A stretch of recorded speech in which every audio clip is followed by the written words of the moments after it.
Ini dia Fluffy pancake.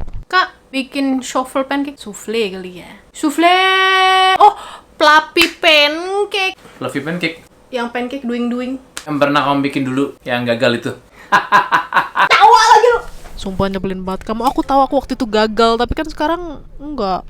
Yakin kan masih bikin? Kan betul sekali ya. Yaudah, cobain Yaudah. dulu bikin. Yuk. Kita coba bikin dulu dari awal ya. Ini kita bikin adonannya dulu karena dia harus fluffy, jadi ngaduknya harus pelan-pelan, jangan terlalu pakai banyak tenaga gitu ya. Harus halus lembut kayak perempuan gitu. Ya, terus lanjut. Ya udah, habis itu langsung kita gors bus. Terjadikan fluffy-nya.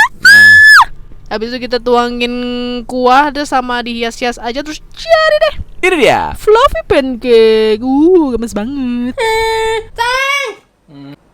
Mari kita coba. Nah, coba tes ya.